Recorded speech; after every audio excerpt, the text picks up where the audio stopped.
Luang Pu Thuat was a real Buddhist monk who lived during the late Ayutthaya period, remembered historically for his wisdom, discipline, and deep knowledge of Buddhist teachings. His birth name is traditionally recorded as Puth, and he is believed to have lived from roughly 1582 to 1659 CE, during the reigns of King Songthom and King Prosathong. Born in southern Thailand in a region associated with Songkhla, he later traveled to Ayutthaya, where his understanding of the Dhamma impressed senior monks and the royal court, earning him a high monastic rank and recognition as a respected teacher rather than a miracle performer. Historically, he was a highly learned monk, known for his strict discipline and scholarly approach to the Buddhist scriptures. He was not regarded as a magician or a sorcerer, but as a reformer and an intellectual. As a young monk, his exceptional intelligence led his superiors to send him to the capital, Ayutthaya, the center of religious and political power. There, he immersed himself in the study of Pali, the monastic law, and advanced Buddhist philosophy. His knowledge and clarity earned him royal recognition, and he was appointed to a significant monastic rank,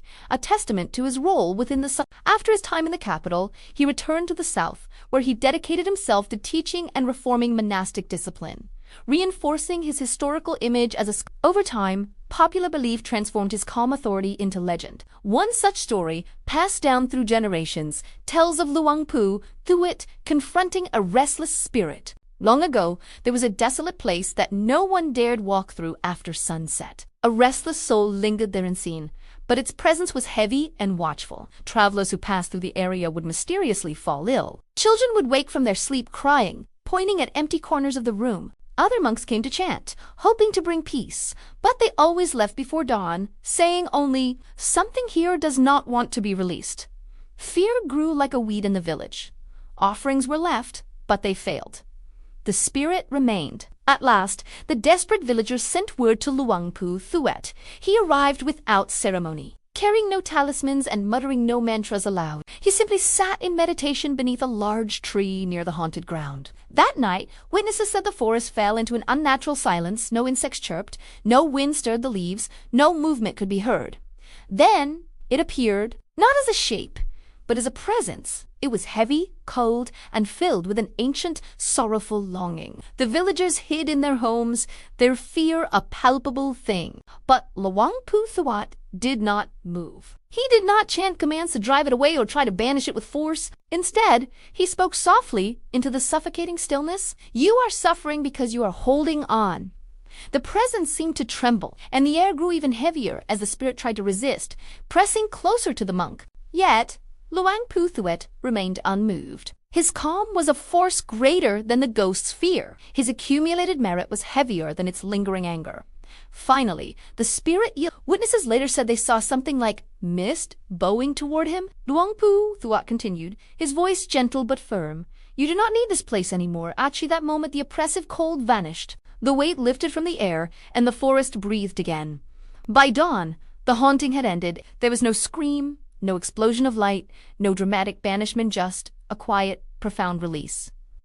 The most famous legend, however, is the sea miracle. The story tells of a sea voyage where a ship became stranded without fresh water. As fear and panic spread among the crew, Luang Pu Thuat calmly placed his foot into the ocean, and the surrounding seawater miraculously turned fresh, saving everyone on board. This story, however, does not appear in contemporary royal records from his lifetime. It emerges instead in later regional temple chronicles and was largely preserved through oral tradition for centuries. It only became widely popular in the 20th century, cementing his legendary status. In Thai historical understanding, this miracle is considered a faith-based legend, not a literal event. It symbolically represents how purity, merit, and compassion can overcome the great fears of life, just as fresh water overcomes the undrinkable sea. Because of this belief, Luang Pu Thuat became a powerful symbol of protection, especially for travelers and sailors. His image became immensely popular long after his death,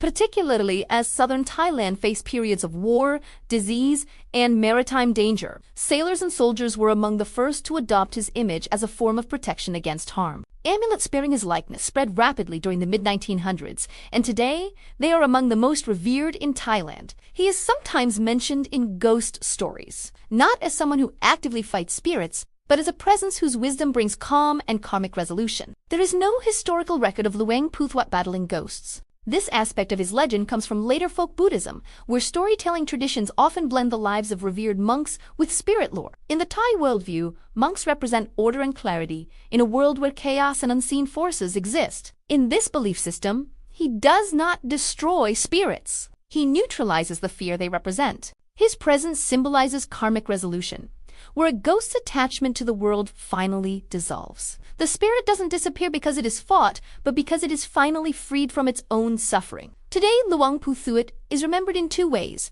by history as a learned monk, and by faith as a powerful protector. Together, they form one of Thailand's most enduring spiritual legends.